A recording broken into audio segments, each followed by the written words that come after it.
चलिए आखिरकार मध्य प्रदेश लोक सेवा आयोग के उन अभ्यर्थियों का इंतजार खत्म हुआ जो मेंस 2025 की तैयारी कर रहे हैं, क्योंकि आयोग ने मेंस 2025 का टाइम टेबल जारी कर दिया।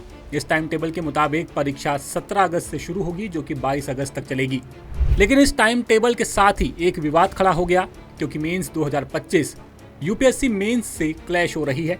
दूसरी तरफ राज्य सेवा परीक्षा की मेंस 2026 भी 7 सितंबर से तय है। ऐसे में उम्मीदवारों के सामने काफी परेशानियां खड़ी हो गई हैं। लेकिन पहले आपको मेंस 2025 का पूरा टाइम टेबल बताते हैं। 17 अगस्त को सामान्य अध्ययन का पेपर 1 होगा, 18 अगस्त को सामान्य अध्ययन का पेपर 2 होगा, 19 अगस्त को सामान्य अध्ययन का पेपर 3, 20 अगस्त को सामान्य अध्ययन का पेपर 4, 21 अगस्त को सामान्य हिंदी और व्याकरण का पेपर होगा, जबकि 22 अगस्त को हिंदी निबंध लेखन का पेपर होगा। ये सारी परीक्षाएं सुबह 10 बजे से शुरू होंगी। आपकी जानकारी के लिए बता दें कि 18 जून को ही जबलपुर हाईकोर्ट ने मेंस 2025 पर लगी रोक हटाई थी। ये परीक्षा 2025 में जून महीने में होनी थी, लेकिन अब जाकर साल 2026 में हो रही है। आयोग के मुताबिक परीक्षा इंदौर, भोपाल, ग्वालियर, जबलपुर, छिंदवाड़ा, रतलाम, सतना, शहडोल, बड़वानी, उज्जैन और बालाघाट में होगी।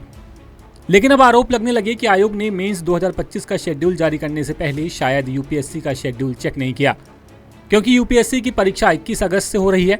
ऐसे में पीएससी मेंस के 2 पेपर 21 और 22 अगस्त वाले क्लैश हो रहे हैं।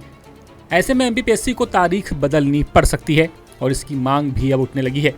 उम्मीदवारों का कहना है कि यूपीएससी मेंस 21 अगस्त से है और ये ऑल इंडिया लेवल की परीक्षा है। ऐसे में इसकी तारीख नहीं बदलेगी। पीएससी को तारीखों में संशोधन करना होगा।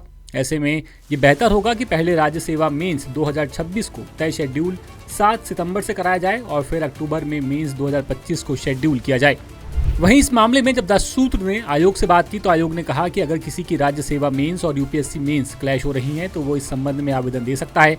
अगर आवेदन आता है तो फिर इस पर आयोग विचार करेगा।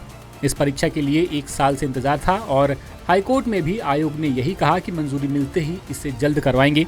इन सभी परिस्थितियों को देखते हुए इसे जल्द बैठक कर शेड्यूल जारी कर दिया गया। दूसरी तरफ राज्य सेवा मेंस 2026 का शेड्यूल पहले से जारी है। इसमें कुल 156 पद हैं। ये परीक्षा 12 सितंबर से होनी है। ऐसे में उम्मीदवारों को 14 दिनों के अंदर एक साथ 2 मेंस देनी होगी। ऐसे में देखना यही है कि आगे क्या होता है। इंदौर से ब्यूरो चीफ संजय गुप्ता की रिपोर्ट। लेटेस्ट,